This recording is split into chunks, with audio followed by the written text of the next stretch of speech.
దేవునికి మహిమ కలుగును గాక. హల్లెలూయా, హల్లెలూయా. దేవుని దూతలు మన మధ్యలో ఉన్నాయి. మీరు చెప్పకపోయినా, మీరు చెప్పినా కోట్ల కొలది దేవదూతల సమూహము దేవునిని మహింపరుస్తూనే ఉంటాయి, దేవుని గనుపరుస్తూనే ఉంటాయి, ఆయన్ని హెచ్చిస్తూ ఉంటాయి, ఆయన్ని పూజిస్తూ ఉంటాయి. దేవాది దేవా, సృష్టికర్త, సర్వాధికారి, మహిమా స్వరూపుడా, ఆదియు అంతము నీవయ్యున్న దేవా, యుగ యుగాలకి సజీవుడు అయిన దేవా, వర్తమాన భూత భవిష్యత్ కాలములో ఏకరీతిగా ఉన్న దేవా, మార్పు లేని మారని దేవా అని గాన ప్రతిగానములు చేయొచ్చు, స్తుతిస్తూ ఉంటాయి. నీవు నేను మేలు పొందుకున్న వారము, ఉపకారం పొందుకున్న వారం మనం ఏ విధంగా దేవుణ్ణి స్తుతిస్తుంటున్నామో దేవుడు మన మధ్యలో ఉండి మనందరినీ కూడా పరిశీలిస్తున్నటువంటి దేవుడు. దేవునికి మహిమ కలుగును గాక. హల్లెలూయా, హల్లెలూయా. దేవుని వాక్య ధ్యానములోనికి వెళదాం. పోయిన వారం మనం ధ్యానం చేసుకున్నాం. దేవుని వాక్య ధ్యానం మూలపాఠములోనికి వెళదాం. ఇజ్రాయేలీలందరినీ కూడా తమ పితరులో ఉన్నటువంటి పెద్దలను ఎక్కడికి పంపించారు? కానానుకు పంపించాడు. ఎందుకు పంపించాడు? కానాను చూసి రండి అన్నాడు. కొంతమంది అట చూసి రమ్మంటే కాల్చేసి వస్తారట. దేవునికి మహిమ కలుగును గాక. ఇక్కడ కూర్చున్న వారిలో ఏరా ఎట్లా ఉన్నాడో చూసి రండి అంటే కాల్చి వచ్చే మనుషులు కూడా ఉంటారు. చెప్పింది ఒకటి, చేసేది మరొకటి. దేవునికి మహిమ కలుగును గాక. హల్లెలూయా. దేవుడు అంటాడు, నేను చెప్పింది మాత్రమే మీరు చెయ్యాలి, వేరొకటి చేస్తే మాత్రం కూడా మీకుండే శ్రమలు, మీకుండే కష్టాలు, మీకుండే ఇరుకులు, మీకుండే ఇబ్బందులు అవి మీరు తాళలేరు అంటాడు దేవుడు. కాబట్టి కానానుకు వెళ్ళారు చూసి రావడానికి. ఏం చూసి వచ్చారంటే, ఏం చేస్తున్నారంటే రెండు రకాలైనటువంటిది. దేవుని చూసినటువంటి వారు, దేవునిలో ఉన్నటువంటి వారు, వారు పొందుకున్నటువంటి మేలులు, ఉపకారాలు, అద్భుత కార్యాలు, ఆశ్చర్య కార్యాలు, గొప్ప కార్యాలు ఎన్నెన్నో మనము ధ్యానం చేస్తాం. కానీ లోకం వైపు చూసే వారి గురించి మనం ధ్యానం చేస్తున్నాం. లోకములో ఉన్నదంతా శరీరాశ, నేత్రాశ, జీవపుడంబం అని మనం వాక్య ధ్యానములో మనము ధ్యానం చేశాము. మొదటి యోహాను పత్రికలో ఉంటుంది ఆ మాట. 2వ అధ్యాయము 15-16 వచనాలు మూలపాఠంగా తీసుకుని మనము ముందుకు వెళదాం. ఈ లోకమునైనను ఆ లోకములో ఉన్న వాటినైనను ప్రేమింపకుడి. ఎవడైనను ఈ లోకమును ప్రేమించిన ఎడల తండ్రి ప్రేమ వానిలో ఉండదు. ఈ లోకమును ప్రేమించినట్లయితే, ఇప్పుడు మనం ఆరాధన వర్తమానములో ధ్యానం చేసుకున్నాము. 10 మంది ఉన్నారు, 10 మంది స్వస్థత పొందారు. దానిలో లోకాన్ని ప్రేమించినటువంటి వారు ఎంతమంది ఉన్నారు? దేవుణ్ణి ప్రేమించినటువంటి వారు ఎంతమంది ఉన్నారు? దేవునికి మహిమ కలుగును గాక. హల్లెలూయా. ఇక్కడ కూర్చున్నటువంటి స్త్రీలలో, పురుషులలో దేవుని మాట వినేవారు ఎంతమంది ఉన్నారు? లోకానుసారంగా ఉండేవారు ఎంతమంది ఉన్నారు? దేవుని ఇష్టానుసారంగా దేవుని మాట వినేవారుగా ఉన్నట్లయితే నీవు అనేకమైనటువంటి మేలులు, ఉపకారాలు, దీవెనలు, ఆశీర్వాదాలు పొందుకుంటావు. దేవుని మాట వినకుండా నీవు లోకం వైపు చూసినట్లయితే లోకములో ఉన్నదంతా శరీరాశ, నేత్రాశ, జీవపుడంబము, అది నీ తండ్రి వలన కలిగినది కాదు అని దేవుడు మాట్లాడుతూ ఉన్నాడు. ప్రియ సహోదరుడా, సహోదరి, నువ్వు ఎటువైపు చూస్తా ఉన్నావు? కానాను దేశానికి వెళ్ళారు. పాలు తేనెలు ప్రవహించే దేశములో ఉంచాలని లోకములో ఉన్నటువంటి వారిని, ఐగుప్తు దేశములో ఉన్నటువంటి వారందరినీ కూడా దేవుడి విడుదల కలిగి చేశాడు, ప్రయాణానికి సిద్ధపరిచాడు. వారు కానాను దేశానికి తీసుకుని వెళ్ళి ఎప్పటికీ పాలు తేనెలు ప్రవహించే దేశములో వారు జీవించాలని, వారు సంతోషంగా ఉండాలని, వారు ఆనందంగా ఉండాలని, వారు మేలులు పొందుకోవాలని, వారు ఉపకారాలు పొందుకోవాలని, క్షేమముగా ఉండాలని, ఆరోగ్యంగా ఉండాలని, అద్భుత కార్యాలు, ఆశ్చర్య కార్యాలు వాళ్ళ బ్రతుకుల్లో, వాళ్ళ జీవితాల్లో దేవుడు చేయాలని దేవుడు ఆశపడుతూ ఉంటే కొంతమంది అంటున్నారు, వెళ్ళినటువంటి వారు అంటున్నారు, చాలా ఏమీ బాగోలేదు, పాలు తేనెలు ప్రవహించే దేశం అని చెప్తా ఉన్నారు. మనం అక్కడికి ఇంకా వెళ్ళలేదు ప్రియులారా. దేవునికి మహిమ కలుగును గాక. మనము శరీరాశ, నేత్రాశ, జీవపుడంబము అనే మాటల గురించి మనం మాట్లాడుతున్నాం. శరీరాశ గురించి మనం దేవుడు మాట్లాడాడు, నేత్రాశ గురించి మాట్లాడుతూ ఉన్నాడు. దేవుడు అవ్వను, ఆదామును ప్రేమించి ఎక్కడ పెట్టాడు? ఏదెను తోటలో పెట్టాడు. దేవునికి మహిమ కలుగును గాక. హల్లెలూయా. ఎక్కడ పెట్టాడు? తోటలో పెట్టాడు. లోకములో పెట్టలేదు, పొలములో పెట్టలేదు, బాహాటంగా విడిచిపెట్టలేదు. తోట అనే దానిలో వారిని ఉంచిన కారణం ఏంటంటే, తోటలో ఎందుకు ఉంచాడంటే, తోటలో ఏమి చేయాలని ఉంచాడంటే, దేవుడు మాట్లాడుతూ ఉన్నాడు, మీరు ఈ తోటలో ఉండి ఈ తోటను ఏం చేయమన్నాడు? చూడండి, ఆదికాండము 2వ అధ్యాయం 9వ వచనం చదువుకుందాం. మరియు దేవుడైన యెహోవా, 8వ వచనం నుండి చదువమ్మా. దేవుడైన యెహోవా తూర్పున ఏదెనులో ఒక తోట వేసి తాను నిర్మించిన నరుని దానిలో ఉంచెను. మరియు దేవుడైన యెహోవా చూపునకు రమ్యమైనదియు ఆహారమునకు మంచిదియునైనా ప్రతి వృక్షమును ఆ తోటలో ఉంచెను. దేవునికి మహిమ కలుగును గాక. హల్లెలూయా చెబుతాం. హల్లెలూయా. ఆ తోటలో ఏం ఉంచాడంట చెప్పాలా? చదువుకున్నాం. చూచుటకు రమ్యమైనటువంటి చెట్లు ఉంచాడట. రకరకాల చెట్లు ఉన్నాయి. ఆ పండ్లన్నీ కూడా ఎట్లా ఉన్నాయంట? చూచుటకు రమ్యంగా, అందంగా ఉన్నాయట. ఈ పండ్లన్నీ తినవచ్చు. ఇవి కూడా చాలా రమ్యంగానే ఉన్నాయి, చూడడానికి అందంగానే ఉన్నాయి, చూడడానికి ఆహారానికి మంచిగానే ఉన్నాయి, చూడడానికి. వాటిని దేవుడు ఆ తోటలో పెట్టాడు ప్రియులారా. అవ్వను, ఆదామును కూడా తీసుకొని వచ్చి ఆ తోటలో ఉంచినట్లుగా చూస్తూ ఉన్నాం ప్రియులారా. అదే విధంగా ఆ తోటలో చెట్ల పండ్లన్నీ కూడా రమ్యంగా ఉంచాడు. తర్వాత దాని కింద చూసినట్లయితే ఆ తోట మధ్యను జీవ వృక్షమును, మంచి చెడ్డలు తెలివినిచ్చు వృక్షమును నేల నుండి మొలిపించను. దేవునికి మహిమ కలుగును గాక. హల్లెలూయా. హల్లెలూయా. దానిలో జీవ వృక్ష ఫలం ఉంది, ఇంకొకటి మంచి చెడ్డ ఉంది. దేవునికి మహిమ కలుగును గాక. హల్లెలూయా. దేవుడు నీ ముందు, నా ముందు ఏం పెట్టాడంటే, ఈ లోకములో మంచిదాన్ని పెట్టాడు, చెడ్డదాన్ని పెట్టాడు. మంచిదాన్ని పెట్టాడు, చెడ్డదాన్ని పెట్టాడు.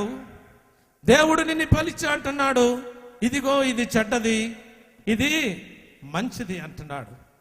దీనికి మంచి రూపాన్ని ఇచ్చాడు, దానికి మంచి రూపాన్ని ఇచ్చాడు. అక్కడ ఉన్నటువంటి చెట్లన్నిటికీ మంచి రూపాన్ని దేవుడిచ్చాడు. వీటన్నిటిని చక్కగా చూడొచ్చు, చక్కగా తినొచ్చు అన్నాడు దేవుడు. చాలా అందంగా ఉన్నాయి పండ్లన్నీ కూడా తోటలో. ఎక్కడ పెట్టాడు? తోటలో ఉన్నాయి చెట్లన్నీ కూడా, తోటలో ఉన్నాయి ప్రియులారా. తోటకి ఎంత సేఫ్టీనో మనకందరికీ తెలుసు. దాని చుట్టూరుగా ఒక కంచె ఉంటుంది, దాని చుట్టూరుగా ఒక గోడ ఉంటుంది, దానికి కాపుదల ఉంటుంది. ఆ తోటలో ఫలించడానికి, ఫలభరితంగా ఆ చెట్లన్నీ చేయడానికి ఒక వ్యక్తి ఉంటాడు, ఫలించేటట్టుగా చేస్తాడు ప్రియులారా. దేవుడి దినాన ప్రత్యేకంగా మాట్లాడుతున్నాడు. ఎక్కడో ఉన్నటువంటి నిన్ను, ఎందుకు పనికిరానటువంటి నిన్ను, ఎందుకు ఏమీ తెలియనటువంటి నిన్ను, అపరాధముల చేత, పాపముల చేత చచ్చిన నిన్ను క్రీస్తు యేసులో బ్రతికించి సియోను అనే తోటలో నిన్ను నాటాడు.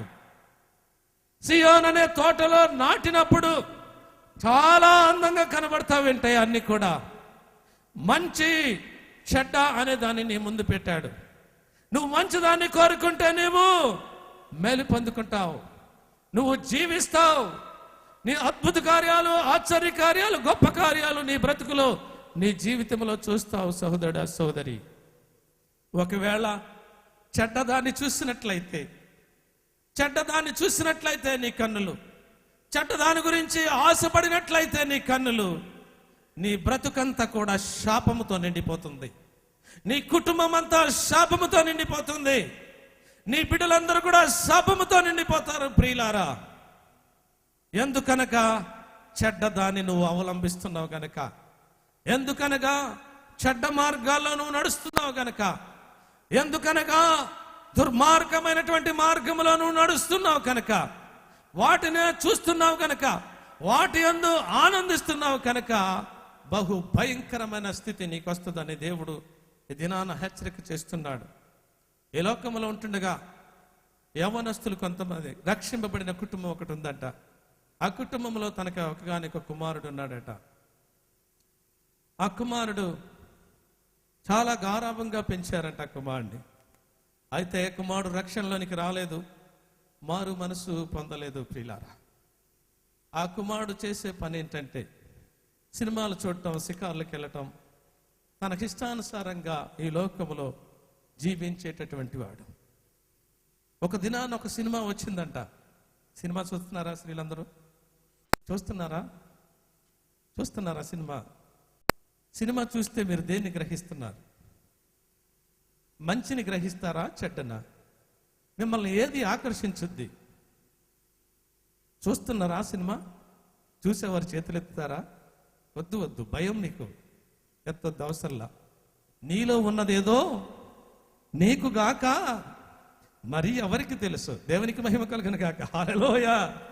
రాళ్లలో ఉన్నదేమో రాళ్లకలా తెలుసు, నీళ్లలో ఉన్నదేమో నీళ్లకలా తెలుసు, కళ్ళలో ఉన్నదేమో కళ్ళకెలా తెలుసు, నీలో ఉన్నదేమో నీకు గాక మరి ఎవరికి తెలుసు? దేవునికి మహిమ కలుగును గాక. హల్లెలూయా. నువ్వు సినిమా చూస్తున్నావో చూడటం లేదో, చూసి నువ్వు దాన్ని మంచిదాన్ని చూస్తున్నావో చెడ్డదాన్ని చూస్తున్నావో, ఏది నిన్ను ఆకర్షిస్తుందో అది నీకు బాగా తెలుసు. దేవునికి మహిమ కలుగును గాక. హల్లెలూయా. యవనస్తుడు సినిమాకి వెళ్ళాడంటే ఒక దినాన్న. ఏం సినిమాకి వెళ్ళాడంటే జేబు దొంగ అనే సినిమాకి వెళ్ళాడట. ఏ సినిమాకి?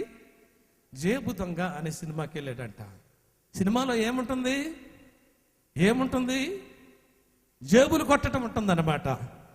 జేబులు కత్తిరించడం, ఎట్లా జేబులు కొట్టాలా, డబ్బులు ఎట్లా కాజేయాలా, డబ్బులు ఎట్లా కొట్టేయాలా సినిమా చూసాడంట. ఓహో, ఇదేదో బాగానే ఉందే, కష్టపడకుండా డబ్బులు బాగా వస్తున్నాయే అనుకుని మొదటిగా చిన్నగా జేబులు కొట్టడం మొదలు పెట్టాడట.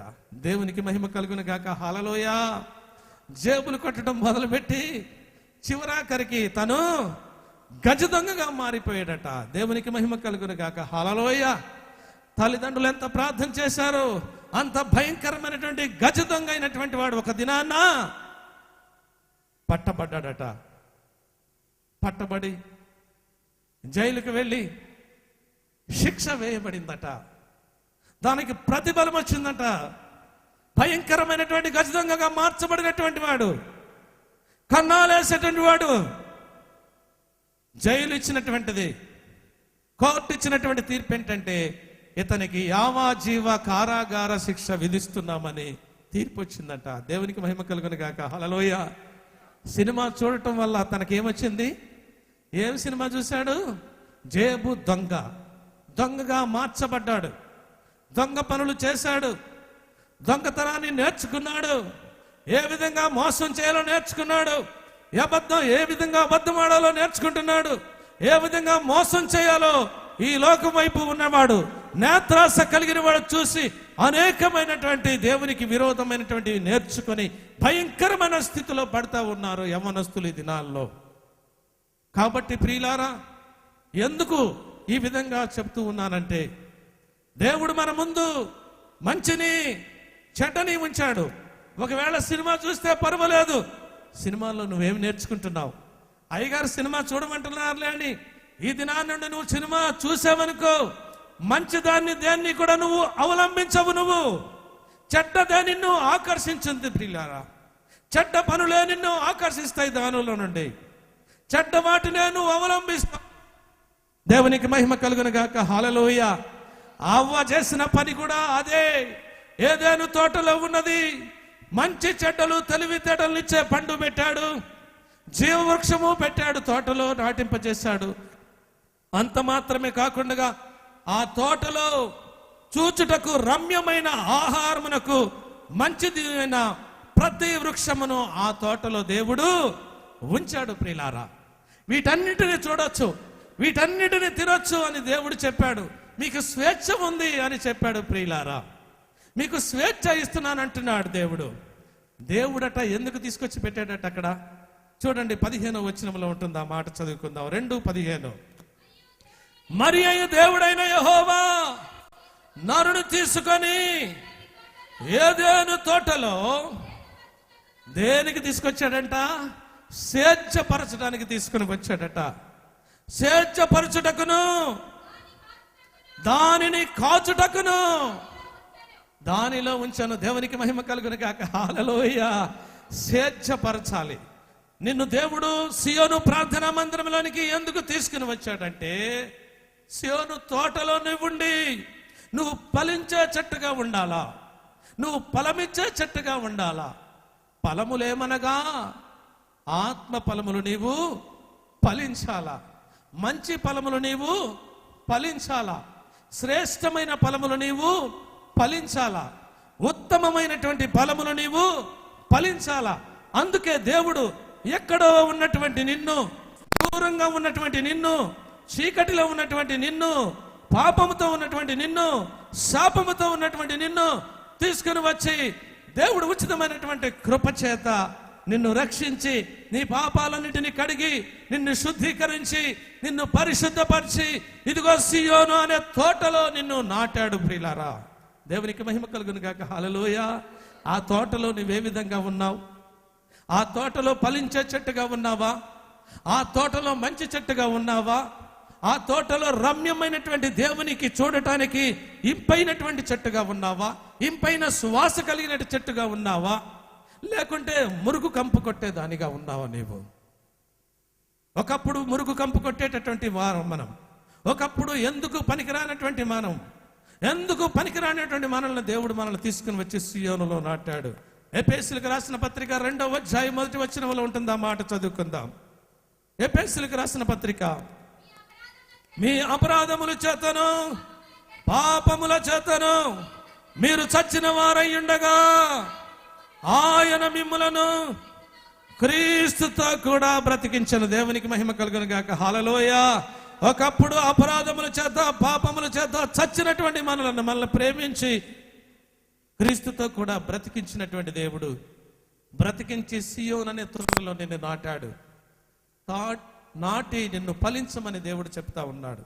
ప్రియులారు, ఇక్కడ చూసినట్లయితే, ఇక్కడ దేవుని వాక్యములో చూసినట్లయితే ఆ తోటలో ఎందుకు తీసుకుని వచ్చాడంటే, ఆ తోటను సేద్యపరచుటకును దాని కాచుటకును దానిలో ఉంచను. మరియు దేవుడైన యెహోవా ఈ తోటలో ఉన్న ప్రతి వృక్ష ఫలము, ఈ తోటలో ఉన్న ప్రతి వృక్ష ఫలము ఎట్లా ఉందంట? ఎట్లా ఉంది? రమ్యముగా ఉంది. దేవునికి మహిమ కలుగును గాక. ఈ తోటలో ఉన్న ప్రతి వృక్ష ఫలము కూడా దేవుడు చూడడానికి ఎట్లా ఉందంట? రమ్యంగా ఉందంట. అవ్వ చూసింది, ఈ చెట్ల పండ్లన్నీ కూడా చూడొచ్చు, అవి కూడా రమ్యంగానే ఉన్నాయి. కానీ ఇంకొక ఫలం చూసింది. చూద్దాం, చూడండి అక్కడ అవ్వను ఆదామును ఎందుకు పెట్టాడో చదువుకుందాం. 2:9 చదువుదాం. మరియు దేవుడైన యెహోవా చూచుటకు రమ్యమైనదియు ఆహారమునకు మంచిదియునైన ప్రతి వృక్ష ఫలము ఆ తోటలో జీవ వృక్షమును మంచి చెడ్డము తెలుగునిచ్చు వృక్షమును నేల నుండి మొలిపించెను. మరియు ఆ తోట తడుపుటకును ఏదోనిలో నుండి ఒక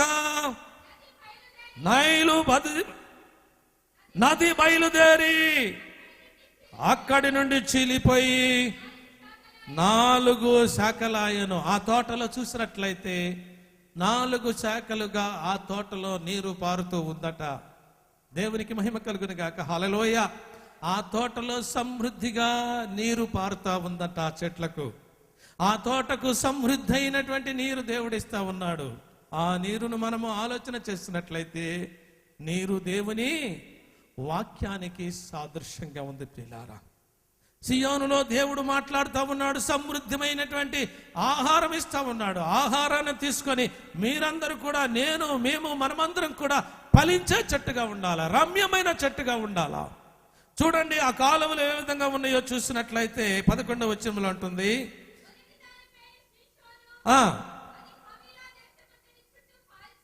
పారుచున్నది, అక్కడ బంగారం ఉన్నది, ఆ దేశము బంగారము శ్రేష్టమైనటువంటిది. దేవునికి మహిమ కలుగును గాక. హల్లెలూయ. ఎక్కడుందంట ఈ తోట? ఎక్కడుందంట ఈ నీరు? ఈ కాలువలు ఎక్కడున్నాయట? ఆ తోటలో ఉన్నాయట. దేవునికి మహిమ కలుగును గాక. హల్లెలూయ. ఆ తోటలోనికి అవ్వను ఆదామును తీసుకొని వచ్చి ఇదిగో రమ్యమైనటువంటి ప్రతిఫలాన్ని కూడా పెట్టాడు. వీటన్నిటిని తినొచ్చు, సంతృప్తిగా ఉంచొచ్చు, సంతోషంగా ఉండొచ్చు, ఆనందంగా ఉండొచ్చు అని దేవుడు చెప్తా ఉన్నాడు. దేవుడు చూసినట్లయితే అన్నిటినీ నిర్మించాడు, అక్కడ అన్నిటినీ పెట్టాడు. శ్రేష్టమైంది ప్రతిది కూడా తోటలో పెట్టాడు. ప్రతి దాన్ని కూడా దేవుడు అనుగ్రహింపచేశాడు. ఆదాము చూసినట్లయితే అక్కడ జంతువులన్నిటితో కలిసి తిరుగుతూ ఉన్నాడు. అవ కూడా జంతువులన్నిటితో కలిసి తిరుగుతూ ఉన్నాడు.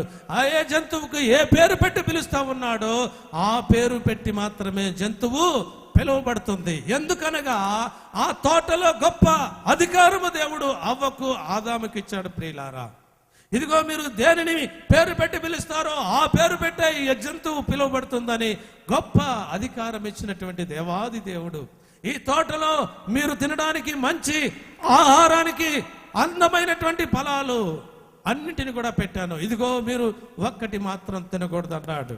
మీరు తిన్న దినమున నిశ్చయముగా మీరు చచ్చెదరు అని చెప్పినటువంటి దేవాది దేవుడు.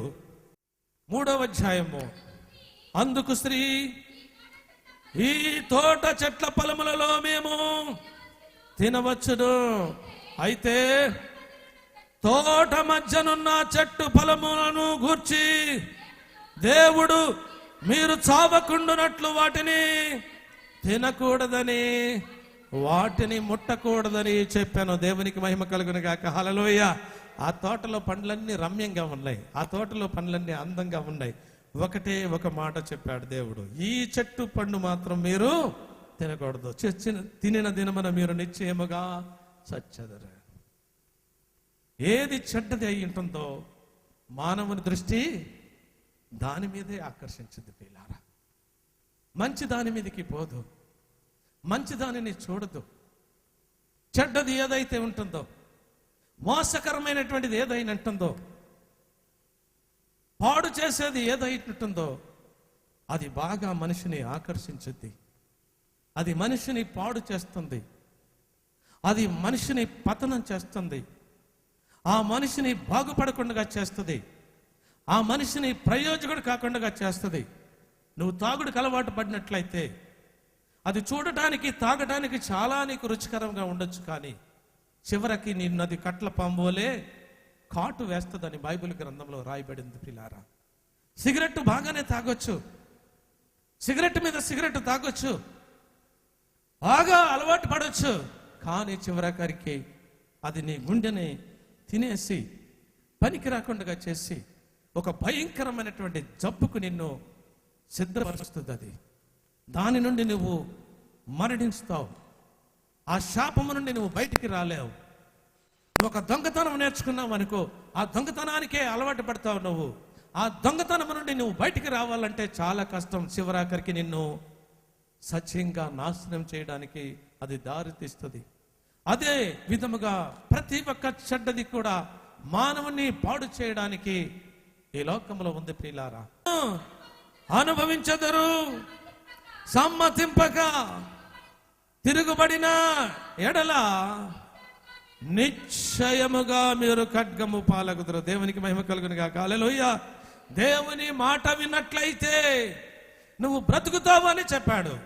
ఇదిగో ఈ పండ్లన్నీ తిన్నట్లయితే నువ్వు నిశ్చయముగా బ్రతుకుతావు. ఇదిగో ఇంకొక చెట్టు ఉంది, జీవవృక్ష ఫలం ఇది. ఇది తిన్నట్లయితే నీకు మరణమే లేదు. ఇంకొక పండు ఉంది, దీన్ని తిన్నట్లయితే నిశ్చయముగా నీవు చస్తావు అని చెప్పాడు. దేవునికి మహిమ కలుగును గాక. హల్లెలూయా. మన ముందు రెండు పెట్టాడు. ఒకటి జీవ మార్గం పెట్టాడు, ఒకటి మరణ మార్గం పెట్టాడు. నీకు రెండిటిలో ఏది ఇష్టమో అంటున్నాడు దేవుడు. అవ్వకు ఆదాముకు కూడా తోటలో పెట్టినటువంటిది ఇదే. ఇదిగో చూడటానికి చాలా అందంగా ఉంటుంది, చాలా బాగుంటుంది, కానీ దానిలో నుండి వచ్చే పరిణామము బహు భయంకరమైనటువంటిది నీకు కలుగుతుంది. సినిమా చూడడానికి బాగానే ఉంటుంది, తాగటానికి బాగానే ఉంటుంది, సిగరెట్ తాగటానికి బాగానే ఉంటుంది, చివరాఖరికి నిన్ను అది భయంకరమైనటువంటి మరణానికి నడిపిస్తుంది. ప్రియులారా, దొంగతనం బాగానే ఉంటుంది, అబద్ధం ఆడటం బాగానే ఉంటుంది, మోసం చేయడం బాగానే ఉంటుంది, తిరగటానికి బాగానే ఉంటుంది, నీ ఇష్టానుసారంగా జీవించడానికి బాగానే ఉంటుంది, కానీ చివరాఖరికి నిన్ను అది నాశనానికి తీసుకుని వెళ్తుందని దేవుడు చెప్తా ఉన్నాడు. ఈ తోటలో లేకుంటే సియోను ప్రార్థనా మందిరములో దేవుడు నిన్ను నన్ను ఉంచి దేవుడు హెచ్చరిక చేసేది ఏంటంటే, నువ్వు లోకములో ఉంటున్నావు కాబట్టి, నువ్వు తోటలో నాటబడ్డావు కాబట్టి, ఈ తోటలో నువ్వు ఫలించే చెట్టుగా ఉండాలని, నువ్వు సమ్మతించి దేవుని మాట విన్నట్లయితే ఈ భూమి యొక్క మంచి పదార్థములను నీవు అనుభవిస్తావని ఈ యొక్క దినాన్న నీకు నాకు హెచ్చరిక చేస్తున్నాడు. దేవుడు కూడా అలనాడు అవ్వకు ఆదాముకు కూడా చెప్పాడు, ఈ తోటలో ఉన్న ఫలాలన్నీ కూడా నువ్వు తినొచ్చు, కానీ ఈ పండు తిన్న దినమున నీవు నిశ్చయముగా సత్యదం అని చెప్పాడు.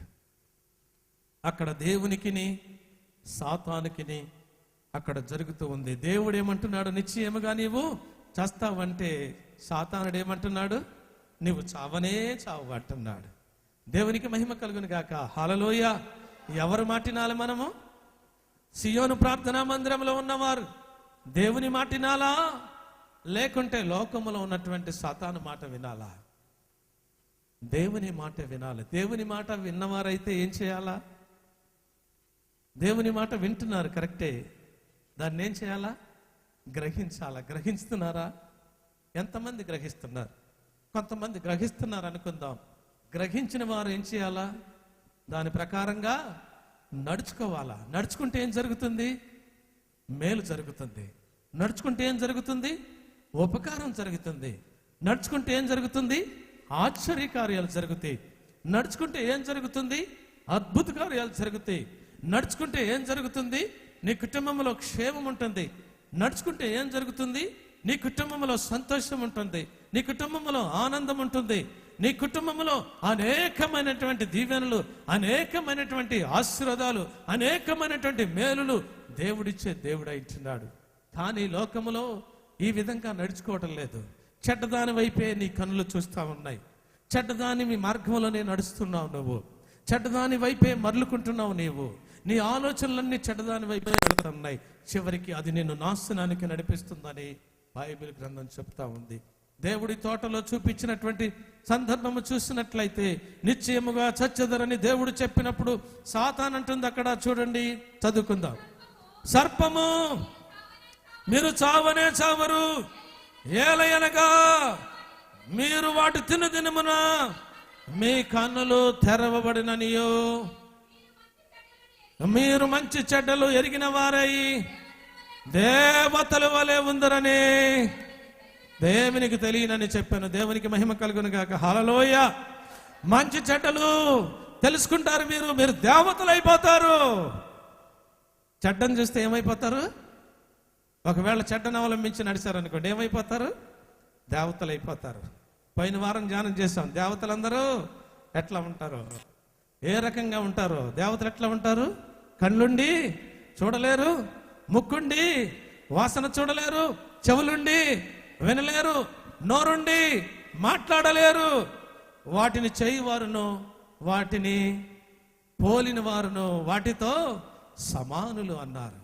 దేవుని మాట వినకుండా నీ ఇష్టానుసారంగా జీవించినట్లయితే, దేవుని మాట వినకుండా నీ ఇష్టానుసారంగా చేసినట్లయితే, చివరికి అవ్వ ఆదాము పరిస్థితి ఏమైందంటే, మీరు ఇక్కడ ఉండటానికి పనికి రారు. దేవునికి మహిమ కలుగును గాక. హల్లెలూయా. ఇక్కడ చూసినట్లయితే అవ్వకి ఏం కనబడిందంట? అక్కడ ఏం కనబడిందంట? 6వ వచనం చదువుకుందాం. ఆ స్త్రీ ఆ వృక్షమునకు ఆహారమునకు మంచిదియును, కన్నులకు అందమనిదియు, వివేకమిచ్చు రమ్యమైనదియు రెండుట చూసినప్పుడు, దేవునికి మహిమ కలుగును గాక. హల్లెలూయా. కన్నులకు ఎట్లా కనబడిందంట? కన్నులకు రమ్యంగా కనబడతాయట. నిజమే, చెడ్డవన్నీ కూడా రమ్యంగా కనబడతాయి, చాలా అందంగా కనబడతాయి. చివరాఖరికి అది నేను నాశనానికి నడిపిస్తా ఉంది.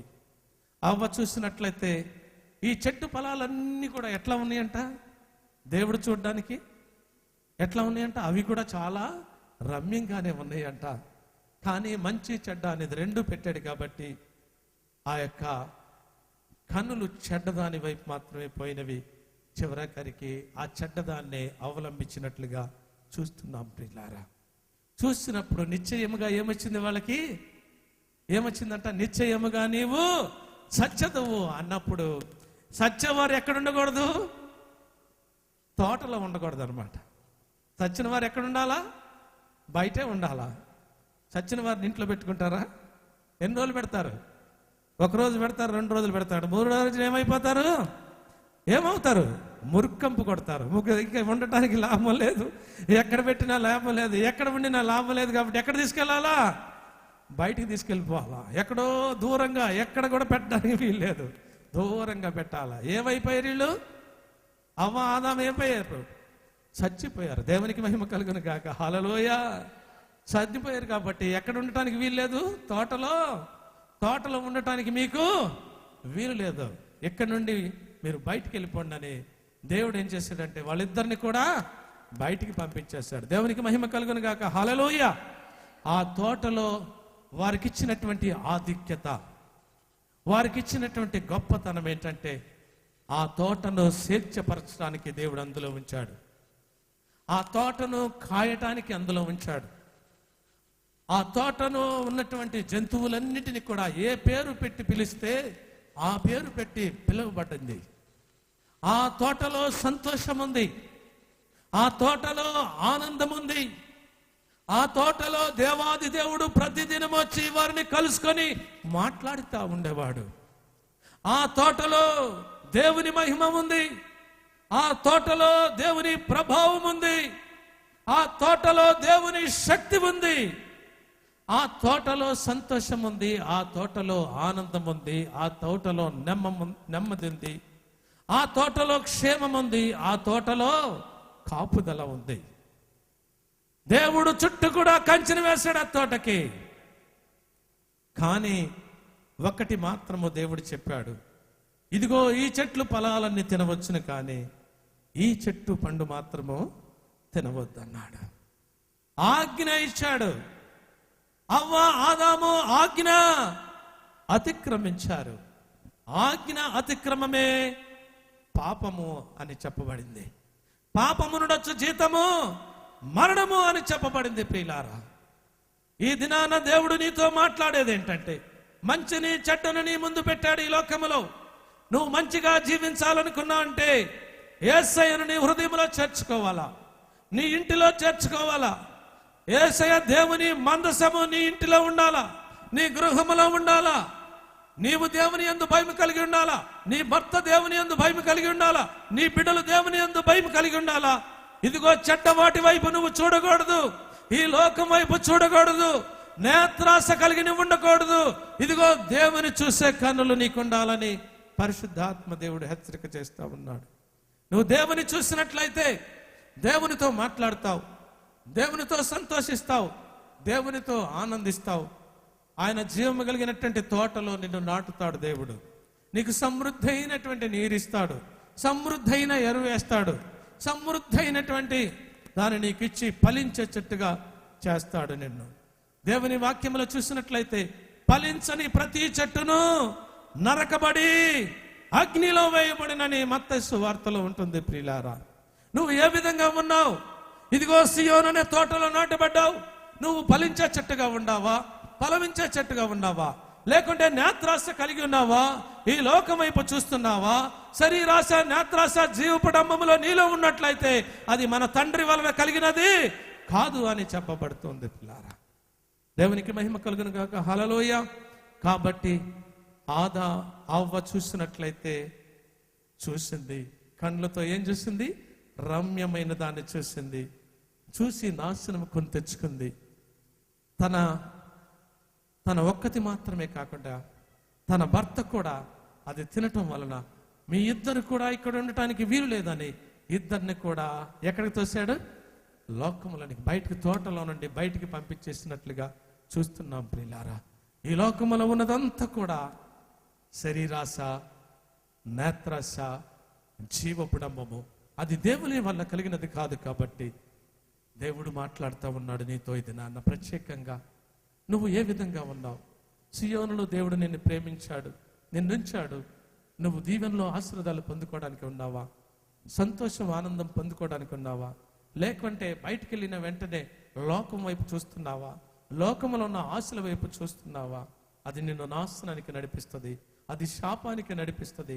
నీ కుటుంబము, నీవు, నీ బిడ్డలో శాపం కాకుండా ఉండాలంటే నువ్వు దేవుని అంగీకరించి, దేవుని మాట విని, దేవుని ఆజ్ఞలను అనుసరించి, దేవుని చిత్తానుసారంగా నడుచుకున్నట్లయితే నీకును నీ కుటుంబానికి క్షేమము, కాపుదల దేవుడిస్తాడు. కనుక అలాంటి కృపను నీవు, నేను, మనమందరం పొందుకోవడానికి మనము ఈ లోకములో కాకుండా, ఈ నేత్రాశలో కాకుండా, జీవము కలిగిన దేవుని సంఘములో జనులు ఎలాగ ఉండాలో దేవుడు బోధిస్తూ ఉన్నాడు. మనం ఆయన మాటలు విని, ఆయన మాటల ప్రకారం నడుచుకొని, ఆయన ఆజ్ఞల ప్రకారం నడుచుకున్నట్లయితే ఈ లోకములో ఉన్న వారి కంటే నిన్ను హెచ్చుగా ఉంచుతానని చెప్తా ఉన్నాడు. ద్వితీయోపదేశకాండము 28వ అధ్యాయం 1వ వచనంలో ఉంటుంది. ఆ మాట చదువుకుందాం. నీవు దేవుడైన యెహోవా మాట శ్రద్ధగా విని నేడు నేను నీకు ఆజ్ఞాపించిన ఆజ్ఞలన్నిటినీ నీవు అనుసరించి నడుచుకొని ఎడలా నీ దేవుడైన యెహోవా భూమి మీద ఉన్న సమస్త జనముల కంటే నిన్ను హెచ్చించును. దేవునికి మహిమ కలుగును గాక. హల్లెలూయా. దేవుడు నీ ముందు మంచి చెడ్డను పెట్టాడు. తోటలో కూడా అవ్వ, ఆదాములు మంచి చెడ్డ పెట్టాడు.